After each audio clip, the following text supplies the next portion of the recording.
Now, I hope you took advantage of looking at the PowerPoint and the video that I provided in week 3 folder by Hans Rosling regarding a better handle on life expectancy in particular. Now, here in part 2, we're going to look at global poverty and human development issues. You know, the human development issues often come out of the WHO, the World Health Organization. But it's through a collaborative effort of a number of countries that we come up with this human development initiative. We're going to look at the theories of global inequity and global inequity in the future. Those are the two topics for this part. When you think about theories of global inequity, the consideration is things like, why does the inequity even exist? What perpetuates it? Where do we see global inequity going in the future? So when we think in terms of theories of globalization, some of these questions might come to mind, especially if you previewed the chapter. So you may want to know, what is modernization theory? Is it one of those theories that we're going to look at? And it's one of those theories that we're going to look at that looks at inequity and global poverty. What are its stages? Many of these theories will have stages or parts that, if you will. How does, conflict theorists explain the pattern of global stratification? What does the world systems theory say? There are a number of theories that we're going to look at, and part of this will help us understand these perpetuations of inequities. How is the new system of global trade affecting people in poor countries? Let's look at this briefly, really at what some of the features are and maintain the world stratification the way that it is, or what are some of the things that are making it better, or for that matter, even making it worse? So we're going to start with part 2, is look at life expectancy, health, and education. It's kind of where we ended the last part with, and what those things are, and how are they going to impact global stratification. All right, everybody, let's get started on part 2. Good luck, and take it easy. Life expectancy. Now, I've done a couple of things in the week 5 folder, which I hope you'll have paid attention to last week, but it prepares for this. And that is, I put in a video by Hans Rosling and a PowerPoint by Gapminder regarding what is life expectancy, how is it calculated, so you have a better handle on it. So when we think in terms of the life expectancy, if you notice on this particular table, look at the rank from 1 going down to 12, and then look at the distribution down to 177. And if you look right across to the per capita or the gross development product, you see that the higher you are in the rank, the higher you also are in the per capita in terms of income, down to the lowest. Now, life expectancy has improved over time. Now, it also shows this, this graphic here shows the relationship between income per capita and the health and the overall life expectancy of a nation. Now, this is what I've had posted for you already before. Life expectancy has improved over time, and the average increase of about 30% in the past 3 decades, and is now more than 70 years old on an average for life expectancy in 87 different nations. Now, to remind you, in this particular graphic, the left-hand y-axis is life expectancy in years, ranging from 50 up to 85, and then along the bottom x-axis you see the per capita, and you see the relationship between wealth and health. Now, you'll find that in spite of this increase in many other in the more developed nations of life expectancy, in some countries it's actually decreased. In some of the sub-Saharan African countries, oftentimes the reasons for the decrease in life expectancy has less to do with the natural conditions as much as it has to do with the degree of disease that can occur. Now, some of the reasons that there's been some changes in life expectancy in different parts of the world has been in different parts of Africa. AIDS has been significant and has had an impact. High infant mortality rates around the world in lower income countries malnutrition of about 1 billion people in the world, hunger. About 9 million people die each year from hunger, and 10 million children under the age of 5 die each year. So in spite of, and in fact, if we look at more current information, more current data, your textbook's not the most current reference to data, we actually see that some of these things have changed over time and are actually better than what some of the older conditions suggest. So life expectancy has improved, and when you watch that PowerPoint, it sort of walks you through a little bit about how to understand how is life expectancy calculated and to get a better perspective about where life expectancy is today. Now, after life expectancy, we can look at health. And health is a state of complete physical, mental, and social well-being, and not merely the absence of disease or infirmity. And now that's a particularly different shift and look at what is health. Health had long time been viewed as particularly the lack of disease, or more the physicalness of our existence. The more rounded and more up-to-date version of what is defined as health includes social and mental well-being. Now there's 4.6 billion people who live in developing countries. 2.7 don't have proper sanitation. 1.2 billion don't have clean water, and 12 million die from diarrhea, malaria, and tuberculosis. Now it puts in some perspective that certainly some parts of the world, particularly those that make less money per capita than the higher and more developed countries, disease and illness rank much higher. Despite these figures, the good news is that over the past 30 years, there have been improvements in life expectancy at birth, infancy, and child mortality and malnutrition.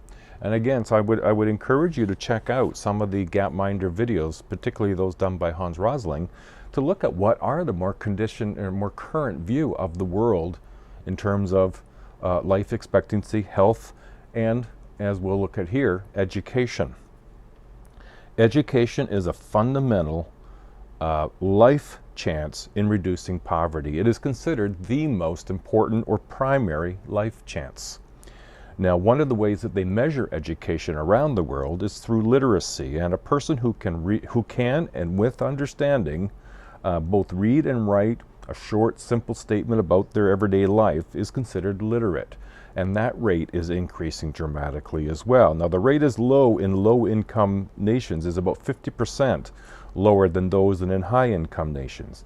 But the most current data is suggesting that this gap is starting to adjust and change. Women constitute about 66% of those who are illiterate. Now, again, I'm going to emphasize this because it's a misnomer that a lot of these data that we see in texts that are perhaps not as up-to-date in terms of the data that it's expressing, like your text that you have for this class, that these data are older. That during your assignment, I hope that through going to the Gapminder site and reviewing more current data, you'll see where some of this has been shifting, and perhaps even more dramatically than you have imagined or thought. Now, one of the big areas that a lot of the international attention is brought to is this gender and equality issue. Women suffer more than men in a global inequity. Real problems as it relates to families. Some of the elements associated with this would be that girls are less desired generally than boys in lower income, but not exclusively, around the world. Girls are more likely to drop out of school. They're more likely to receive less education, and they are paid less than men for the same work. Now, this has started to adjust with the amount of attention being drawn to what the role of women is in making improvements in families, particularly in lower income countries. So some of the progress that we've seen, that between 1990 and 2001, the ratio of literate females has increased from 70 women to every 100 women to 81 women to every 100 men. During that similar period of time, 1990 to the year 2000, girls in school rose from 66 girls to every 100 boys to 92 girls to every 100 boys. And we're seeing this as a consistent and regular positive increase in what's occurring for girls. Now with that comes some other benefits. Now you find this in your textbook, and what you're looking at is what happens when girls are educated. They tend to marry later, and there's many effects on the household as a result of that, and then the overall effect that it has on society. Girls with better education and how the effects are real. Girls marry later, they have fewer children, there's lower maternal mortality rate, and they bring in much more needed income. Now you'll see this particular graphic here. I'm not going to leave it up a lot, but you can pause and look at it and read a little bit that's there regarding what the ripple effect is by educating girls who live in low-income circumstances. Now we're going to quickly review some of the theories that look at this issue of global inequality and how come it exists. We're going to look at modernization theory, dependency theory, world systems theory, and the new international divisions of labor theory. Now don't get too upset or sort of, oh, more theory. And remember, these are just like, sunglasses. They, different ways of looking at a very, common experience out there. So they have a slightly different view from each other about what explains this. Modernization theory, this is a perspective that links global inequality to different levels of economic development and suggests that low-income economies can move to middle and high-income economies by achieving self-sustained economic growth. And what you're seeing here are some stages of which that can occur, from traditional to takeoff to technologically maturity. Now, the most common reason for the lack of development is a traditional lifestyle that tends to be fatalistic in outlook. It's slow to change, they don't have a strong work ethic, and they can't save very much money. Now, some of the critique to this particular theory is that it's particularly Eurocentric. Now, when they talk about Eurocentricity, what they're meaning here is it has a particularly European outlook and view of things. It doesn't look at it from the perspective of those other countries very strongly. Now, Frank argues that there is a process of development of underdeveloped as high-income nations invest in these countries and cause them to be dependent on them. That the more higher-income countries support lower-income countries, these lower-income countries become dependent. And so it sort of stifles their ability to develop and gain a stronger foothold in moving in through the middle-income up to higher-income countries. Now we consider dependency theory. Now this one here, the theme here is that rich countries have a vested interest in maintaining a dependent status with poorer countries, using them to gather raw materials to be manufactured in the rich countries. And we see this occurring all over the world, whether it's a country, for example, like China, who purchases land in other countries like Africa to produce growing fields for their own nation's benefit, not necessarily for Africa's benefit. And with dependency theory, there's the global poverty that can be at least partially attributed to the fact that the low-income countries have been exploited by the high-income countries. Evidence for dependency theory can be best applied to the newly industrialized countries of Latin America. The theory aids us in understanding that the underdevelopment is a result both of one country's exploiting as another, as well as the transnational corporations exploiting new nations. So as nations become stronger and stronger economically, the higher income nations have a tendency to exploit those nations by taking advantage of the products that they can produce at a cheaper rate. Now, some of the problems that exist is that the theory helps us to understand Latin America, but not necessarily the Eastern Rim Pacific countries, more in the Asia and some of the islands down in that area, who also receive aid, but have been experienced rapid growth like South Korea, Hong Kong, Taiwan, Singapore. Estimates are that they will grow on average about 9% each year in the near future. And so the dependency theory has a fair amount of weakness. If you have a theory that's labeled dependency, it suggests then that one country is dependent on another, and that's not necessarily going to be beneficial for that one that's dependent. Now, the third theory we'll touch on just briefly again will be world systems theory. And here, the capitalist world economy is a global system divided into a hierarchy of three major types, if you will. There's core, there's peripheral, and there's semi-peripheral, in which upward and downward mobility is conditioned by the resources and the obstacles that characterize the international system. So the core, these are the dominant capitalist nations. They have high levels of industrialization, high levels of urbanization. Now, the thesis here is that the core nations, they tend to exploit peripheral nations at their own expense, at the peripheral nations' expense. The semi-peripheral ones, well, they're more partially exploited, but they benefit more from the peripheral ones.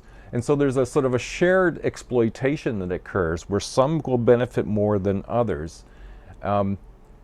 If you will, it's very much based on an interdependence. That is to say that countries depend on one another. However, some tend to take more advantage of others, and others can benefit, and some don't benefit quite as well. The last one we're going to touch on is the new international division of labor. Now, the thesis here is commodity productions are being split into fragments. So taking the way that we produce products, breaking it into smaller jobs, if you will, that can be assigned to whichever part of the world can best provide the most profitable combination of capital and labor, that is, costs and people to do the work. And so with this particular one, we see more examples of smaller countries or countries with lower income being taken advantage of because they sell the labor of their laborers cheaper. They maybe don't have as many regulations, in particular around safety. You might remember in India the sweatshops that were burnt down to the ground because they were designed for 6-story and 5-story buildings, and they added 4 and 5 new floors on them when they weren't physically able to withstand that. They were the places that were making the products for Joe Fresh. And so we see examples, and this is where this division of labor occurs. That the World Trade Liberalization Agreements have reduced many barriers to the transfer of goods across the globe. These agreements don't benefit the poor nations as well. If workers ask for more money, the company will look to another country with more and cheaper labor. So the kinds of products that are taking advantage are labor is intensive and assembly-oriented productions like textiles, clothing, technologically sophisticated exports like computers. Many of the companies that provide us with the things that we buy in North America are made in other parts of the world where arguably they're being taken advantage of, in part because they can provide some services and some products cheaper.